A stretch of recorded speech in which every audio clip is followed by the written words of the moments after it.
YS కుటుంబంలో చిచ్చు పెట్టడానికి జరుగుతున్నటువంటి రాజకీయాన్ని 3 దశాబ్దాలుగా చూశారు. రాజశేఖర రెడ్డి గారు బ్రతుకున్న సమయంలోనే జాతీయ పార్టీగా ఉన్నటువంటి కాంగ్రెస్ లోనే కొంతమంది పెద్ద తలకాయలు ఇక్కడ ఉన్నటువంటి చంద్రబాబు నాయుడుతో చేతులు కలిపి ఆ కుటుంబాన్ని విడదీయాలని చేస్తున్నటువంటి కుట్రలని కడప ప్రజలకేమీ కొత్త కాదు. రాజశేఖర రెడ్డి గారు చనిపోయిన తర్వాత ఇవాళ మీరు ఏదైతే సానుభూతి కోసం మాట్లాడుతున్నారో అదే వివేకానంద రెడ్డి గారు వైఎస్ కుటుంబం నుంచి పూర్తిగా డీవియేట్ అయ్యి ఆ రోజున ఒక మంత్రి పదవి కోసం కాంగ్రెస్ పార్టీతో చేతులు కలిపి జగన్మోహన్ రెడ్డి గారికి వ్యతిరేకంగా వైఎస్ బిడ్డలకు వ్యతిరేకంగా ఆ రోజున రాజకీయం చేసింది కడప ప్రజలు చూడలేదా? వైఎస్ వివేకానంద రెడ్డిని ఓడించడానికి ఎమ్మెల్సీ ఎన్నికల్లో మీరు పక్కన పెట్టుకుని మాట్లాడుతున్నటువంటి బీటెక్ రవి ఆ రోజు వైఎస్ వివేకాన్ని ఓడించడానికి ఎవరైతే ప్రయత్నం చేశారో వాళ్ళందరూ కూడా ఇవాళ మీతోటి కలిసి ప్రయాణం చేసే పరిస్థితి, మీ గురించి సానుభూతిగా మాట్లాడేటటువంటి పరిస్థితి. కడప ప్రజలు ఎన్నాళ్లుగా చూస్తున్నారు ఈ రాజకీయాన్ని. నిటారుగా నిలబడుతున్నటువంటి నాయకత్వాన్ని వెన్ను విరగగొట్టాలని అటు వైఎస్ మీద ప్రయత్నం చేశారు, ఇటు వైఎస్ కొడుకు జగన్మోహన్ రెడ్డి గారి మీద ప్రయత్నం చేస్తున్నారు. కాకపోతే ఈసారి చంద్రబాబులో షర్మిల చిక్కుకోవటమే మా దురదృష్టం, చంద్రబాబు అదృష్టం. కాబట్టి ఈరోజు కడప మీద నిలబడి, కడప గడ్డ మీద నిలబడి హత్య రాజకీయాల గురించి లేకపోతే మరొక దాని గురించి ఎవరైనా ఎన్నికల్లో ఎందుకు పోటీ చేయాలనుకుంటారు? షర్మిల గారు ప్రజల సమస్యలు దాని మీద పరిష్కరిస్తాననేటటువంటి నమ్మకం ఉన్న వాళ్ళు పోటీ చేయాలని అనుకుంటారు, పార్టీలు పెట్టాలని అనుకుంటారు, పార్టీలకు నాయకత్వం వహించాలనుకుంటారు. కానీ మీరు 2 విషయాలు చెప్తా ఉన్నారు. హంతకుడు హంతకుడు అని అవినాష్ రెడ్డి మీద ముద్ర వేస్తా ఉన్నారు. కేసు విచారణ అంటే మీకు కోర్టుల మీద నమ్మకం లేదు, చట్టాల మీద నమ్మకం లేదు, మీ బుర్రలో ఏది తోస్తే అదే తీర్పు, అదే విచారణ, మీరు కూడా శిక్ష కూడా మీరే వేయాలనేటటువంటి వైఖరి ఇది సరైందేనా? కోర్టు విచారణలో జరుగుతున్నటువంటి విషయాలు, దానికి సంబంధించినటువంటి ఏమిటి అనేటటువంటిది దాని లోతులకు వెళితే ఈ ప్రెస్ మీట్ సరిపోదు. కానీ విచారణ పరిధిలో ఉన్నటువంటి ఒక అంశాన్ని తీసుకొచ్చి ఎన్నికల అంశంలో మార్చడంలో మీ రాజకీయం ఏమిటి?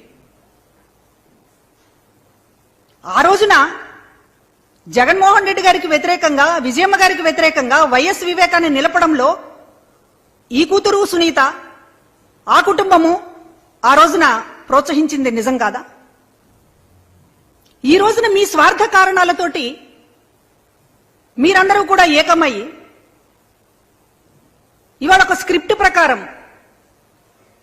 చంద్రబాబు లేకపోతే మరొకళ్ళో ఈ మాటలు మాట్లాడితే ప్రజలు ఉమ్మేస్తారు గనక మిమ్మల్ని పావులుగా మార్చుకుని ఈ రోజున ఇట్లాంటి మాటలు మాట్లాడించడం అనేటటువంటిది, మీరు పావులుగా మారడం అనేటటువంటి దురదృష్టకరం. ఎన్నికల్లో మీరు ఏమి సాధించాలని పోటీ చేస్తున్నారు? ఎవరైనా ఎన్నికల్లో నేను ఇది సాధించాలని పోటీ చేస్తున్నానని చెప్తారు. ఎవరు ఆఖరి కోరికల కోసమో లేకపోతే మరొకటి కోసమో కోర్టు పరిధిలో ఉన్నటువంటి అంశాలను తీసుకొచ్చి దీనికోసం నేను పోటీ చేస్తున్నానని ఎవరైనా ఇప్పటిదాకా మాట్లాడారా? అది కరెక్ట్, సమంజసమేనా? ఇవాళ మీరు ప్రత్యేక హోదా గురించి మాట్లాడుతున్నారు. కాంగ్రెస్ పార్టీ దోషి కాదా ప్రత్యేక హోదా ఏపీకి దక్కకపోవడానికి? విభజన చట్టంలో ప్రత్యేక హోదా పెట్టకుండా అసలు రాష్ట్రాన్ని విభజించడమే చాలా అన్యాయంగా, అంటే ఒక రాష్ట్రం గాలికి పోతే పోయింది, రాజకీయంగా తనకు ప్రయోజనాలు దక్కితే చాలని ఆ రోజు కాంగ్రెస్ పార్టీ భావించింది నిజం కాదా? ఆంధ్రప్రదేశ్ మీద ఒక కక్ష గట్టి కుయుక్తులతోటి కుట్రలతోటి రాష్ట్రాన్ని గాలి కొదిలేసినటువంటి కాంగ్రెస్ పార్టీ విభజన చట్టంలో ప్రత్యేక హోదా పెట్టకుండా ఇప్పుడు హోదా జపాన్కి కాంగ్రెస్ పార్టీ మాట్లాడడం, మీరు దాన్ని నెత్తినెక్కించుకోవడం, రాజకీయాల కోసం అటు జాతీయ పార్టీగా ఉన్నటువంటి కాంగ్రెస్ పార్టీ, ఇక్కడ మీరు కూడా ఇవాళ రాజకీయం కోసం మాట్లాడుతున్నారు. కాంగ్రెస్ పార్టీ రాష్ట్రానికి చాలా అన్యాయం చేసిందని గతంలో మీరు మాట్లాడారు కదా, ఎందుకు యూటర్న్ తీసుకున్నారు ఇప్పుడు? దాని గురించి మీరు మాట్లాడరు. ఆ పబ్లిక్ లోకి వస్తే ఆ విషయాలు మాట్లాడరు. మీరు ఎన్ని విషయాల మీద యూటర్న్ తీసుకున్నారో దాని గురించి మాట్లాడరు. మీరు ప్రజలకు సంజాయిషి చెప్పాల్సినటువంటి చాలా ఉన్నాయి షర్మిల గారు. మీ వ్యక్తిగతమైనటువంటి ఎజెండాతోటి కోర్టుల పరిధిలో, విచారణ పరిధిలో ఉన్నటువంటి అంశాలని భూతద్దంలో చూపించి ప్రజల ముందు ఏదో మాట్లాడాలని చెప్పి ప్రయత్నిస్తున్నారు. కడప ప్రజలు అర్థం చేసుకుంటారు, కానీ బయట ఉన్నటువంటి వాళ్ళకి వాస్తవాలు చెప్పాలి గనక మేం మాట్లాడాల్సి వస్తుంది తప్ప కడప ప్రజల గురించి మాకు ఎటువంటి భయము, ఆందోళన లేదు. వాళ్ళు ఇట్లాంటి కుట్రల్ని ఎన్నో చూశారు. కాకపోతే స్వయంగా షర్మిల గారు కూడా ఈ కుట్రల్లో భాగం కావడం, పావుగా మారడం అనేటటువంటిది ప్రజలు జాలి పడుతున్నారు. కానీ ప్రజల ముందు పదే పదే మాట్లాడుతున్నారు కనుక కొన్ని విషయాలు మీరు సంజాయిషి చెప్పాల్సినటువంటి విషయాలు ఉన్నాయి. ఎప్పుడు దాడి చేయడం కాదు, ఎదురు దాడి చేయడం కాదు మీరు చేయాల్సింది. ప్రజల ముందు సంజాయిషి చెప్పాల్సినటువంటి కొన్ని విషయాలు ఉన్నాయి. అసలు తెలంగాణలో మీరు పార్టీ ఎందుకు పెట్టారు, ఎందుకు ఎత్తేసుకున్నారు? తెలంగాణలో పార్టీ పెట్టినప్పుడు మీరేం మాట్లాడారు? తెలంగాణనే నా గడ్డ అన్నారు. అవసరమైతే ఆంధ్రప్రదేశ్కు వ్యతిరేకంగా కూడా నీటి విషయంలో కొట్లాడతానని అన్నారు. తెలంగాణ ప్రజల కోసం, తెలంగాణ రాష్ట్రం కోసం ఆంధ్రప్రదేశ్ ప్రజలని కూడా పట్టించుకోను, ఆంధ్రప్రదేశ్కు నష్టం జరిగినా సరే తెలంగాణ కోసం ప్రాణమిస్తానని చెప్పి మాట్లాడారు. అక్కడ పార్టీ పెట్టారు, అక్కడ కార్యకర్తల్ని, నాయకుల్ని నిండా ముంచారు. ఉన్న పళంగా కాంగ్రెస్ పార్టీలో విలీనం చేశారు. కనీసం కాంగ్రెస్ పార్టీ మిమ్మల్ని చుట్టపు చూపుగానైనా ఎన్నికల ప్రచారంలో పాల్గొనని అడగలేదు. మీ దగ్గరకు వచ్చి ఒక కనీసం మీ సహకారం కోరలేదు. పోనీ ఎన్నికల్లో గెలిచిన తర్వాత మీరు చెప్పుకుంటున్నారు నా వల్ల గెలిచింది, నా వల్ల గెలిచిందని, కనీసం ఒక థ్యాంక్స్ అనేటటువంటి ప్రకటన కూడా కాంగ్రెస్ పార్టీలో లేదు. ఇంత అవమానకరంగా, చిన్న చూపుగా వ్యవహరించినా కూడా మీరు కాంగ్రెస్ పార్టీని విలీనం చేశారు. సడన్ గా ఆంధ్రప్రదేశ్లోకి ల్యాండ్ అయ్యారు. ఇక్కడ పార్టీ పెట్టారు, ఇక్కడ కాంగ్రెస్ పార్టీకి అధ్యక్షురాలయ్యారు. ఇవాళ తెలుగు ఆంధ్ర గడ్డ గురించి ఈ రోజు మాట్లాడుతున్నారు, కడప బిడ్డ అంటూ మాట్లాడుతున్నారు. ఆ రోజు ఎందుకు మీరు ఆంధ్రప్రదేశ్ ప్రజలకు వ్యతిరేకంగా నిలబడాలని ఆ రోజు ఎందుకు అనుకున్నారు? ఈ రోజు లేదు లేదు అదంతా తూచి రాజకీయాల్లో ఇంతగా చంద్రబాబుని ఇప్పటిదాకా చూసాం మేము ఊసరవెల్లిగా. ఏ విషయానైనా ఆయన యూటర్న్ తీసుకుంటారు, మోడీ గారిని తిడతాడు, మళ్ళీ మోడీ గారిని చంకనెత్తించుకుంటాడు. ఇవన్నీ కూడా చంద్రబాబుని ఇప్పటిదాకా మాకు తెలిసినటువంటి రాజకీయం, ఊసరవెల్లి రాజకీయం. కానీ ఇవాళ మీరు చేస్తున్నది ఏంటి? ఇన్ని యూటర్న్లు మీకు అప్పుడే ఏం అవసరం అవుతున్నాయి, ఎందుకు అవసరం అవుతున్నాయి?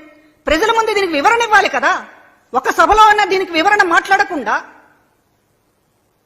హత్య రాజకీయాలు, లేకపోతే వ్యక్తిగతమైనటువంటి మీ బాధలు ఇవి చెప్పుకుంటున్నారు. సరే, మీరు చేసినటువంటి రాజకీయానికి సంజాయిషి, కనీసం వివరణ ప్రజల ముందు ఇవ్వాల్సినటువంటి బాధ్యత మీకు ఎప్పుడూ అనిపించడం లేదా? 4 మాటలు ఎదురుదాడిగా మాట్లాడేయడం, జగన్ గారి మీద ఉన్నటువంటి కోపము, లేకపోతే రాజకీయంగా ఏమీ దక్కలేదనేటటువంటి బాధ వ్యక్తం చేస్తున్నారు పదే పదే. కానీ మీరు యూటర్న్లు తీసుకోవడం వెనుక ఏంటి రీజన్? కాంగ్రెస్ పార్టీని ఆ రోజు మీరు తిట్టారు. కాంగ్రెస్ పార్టీ రాష్ట్రానికి అన్యాయం చేసిందన్నారు. ఇప్పుడు న్యాయం చేసింది అనేటటువంటిది మీరు ఎందుకు భావించాల్సి వస్తుంది? ప్రత్యేక హోదా ఇవ్వకపోవడానికి కారణం మెయిన్ విలన్ కాంగ్రెస్ పార్టీని అని ఆ రోజు మీరు మాట్లాడారు.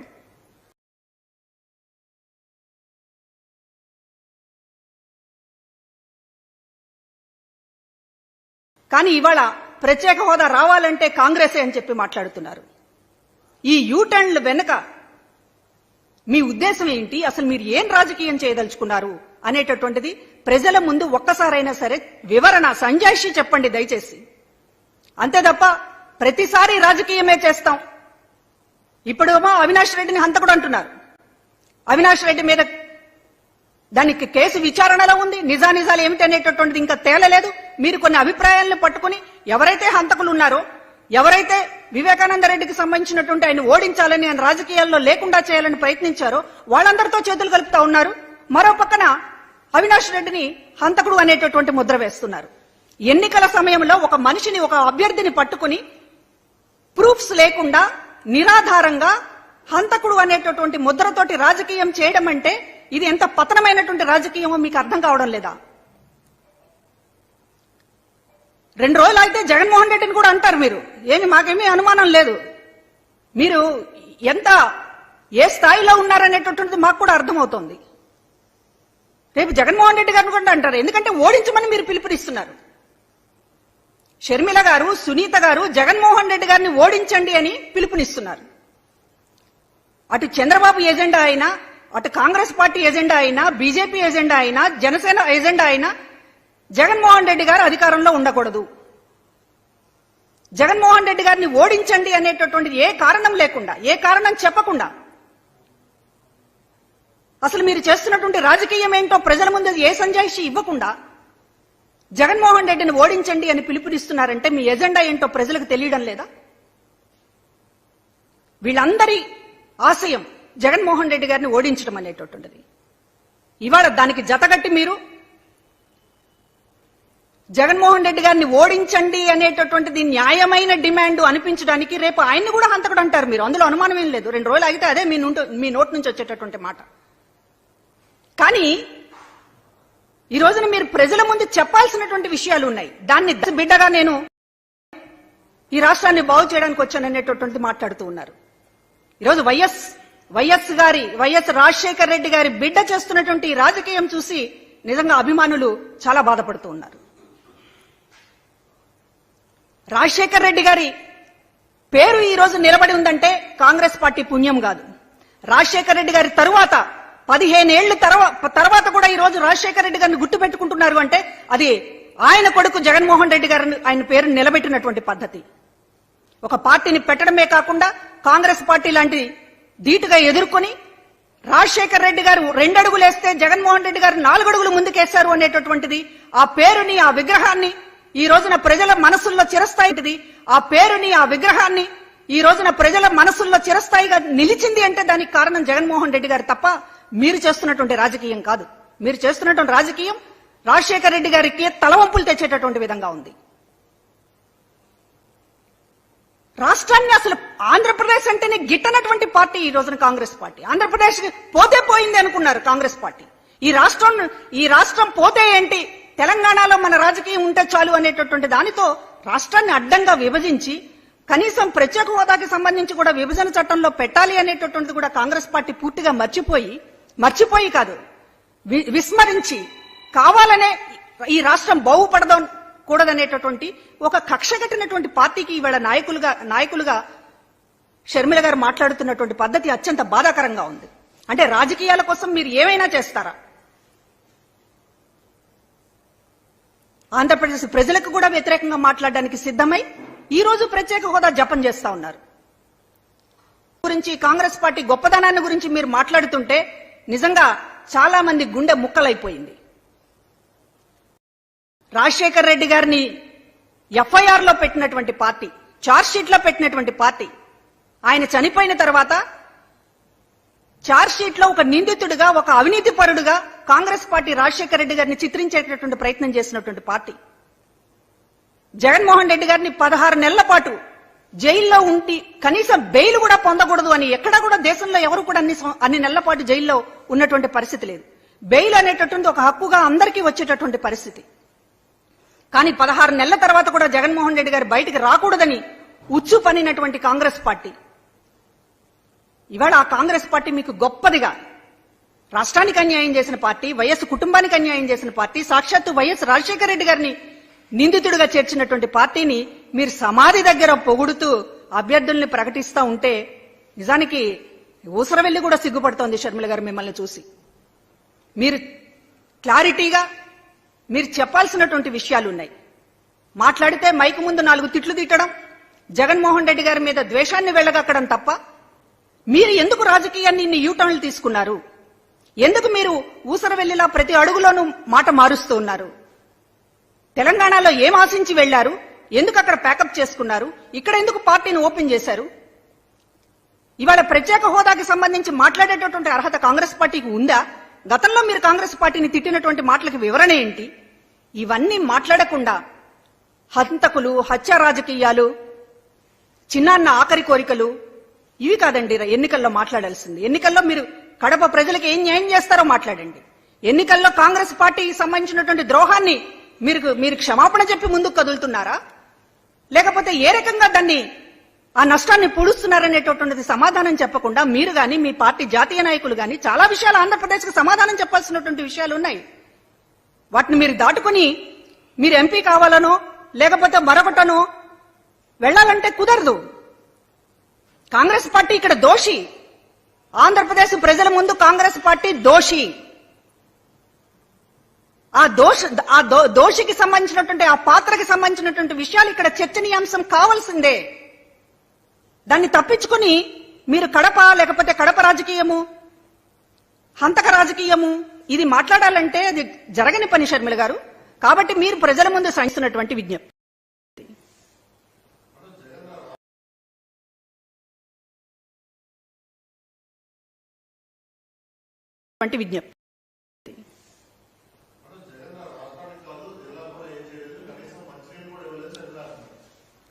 కడప ప్రజలకి ఎవరు ఏం చేశారో తెలుసు.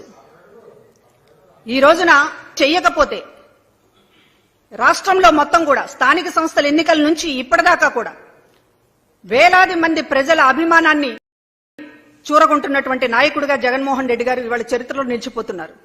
చూస్తున్నారు, మీరు కూడా చూస్తున్నారు. ఇవాళ బస్ యాత్రల ఎండలో 3-4 గంటల పాటు ఆయన రాక కోసం ప్రజలు ఎదురు చూస్తున్నారంటే గుండెల్లో ఎంత అభిమానం లేకపోతే అది సాధ్యమవుతుంది? ఇవాళ మీరు కుటుంబ సభ్యులుగా మీకున్నటువంటి వ్యక్తిగతమైనటువంటి ఎజెండాలతో ఆయన మీద 4 తిట్లు తిట్టేసి ఆయన చాప్టర్ ఏదో క్లోజ్ చేద్దామని మీరు అనుకోవచ్చు. కానీ ఇక్కడ కాపాడుకోవడానికి ప్రజలు సిద్ధంగా ఉన్నారు. ఖచ్చితంగా చేస్తాం. ఎన్నికల నిబంధనలకు ఇది పూర్తిగా విరుద్ధమైనటువంటి ప్రచారము. ఒక అభ్యర్థిని పట్టుకుని ఆధారాలు లేకుండా హంతకుడు అని మాట్లాడుతున్నారు అంటే ఇది ఎన్నికలకి ప్రజాస్వామ్యానికి పూర్తిగా భిన్నమైనటువంటి విరుద్ధమైనటువంటి విషయం.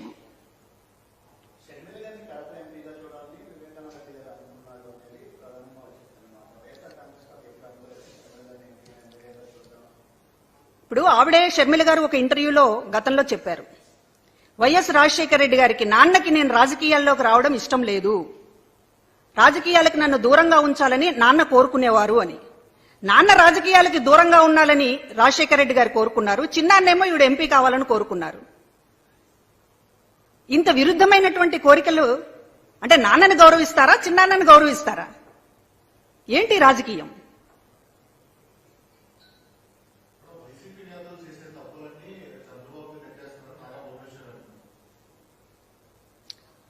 వైసీపీ చేసిన తప్పులు ఏమిటి? ఇంటింటికి పాలన అందించడం వైసీపీ చేసినటువంటి తప్ప.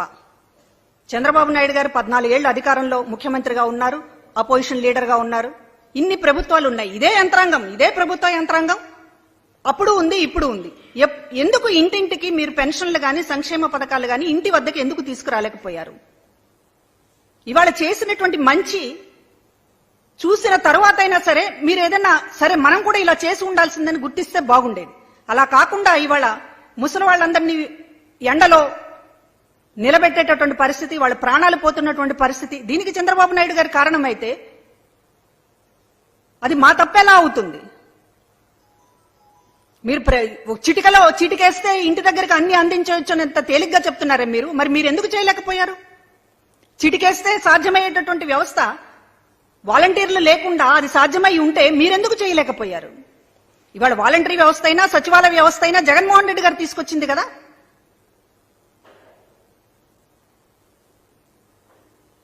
ఇంకా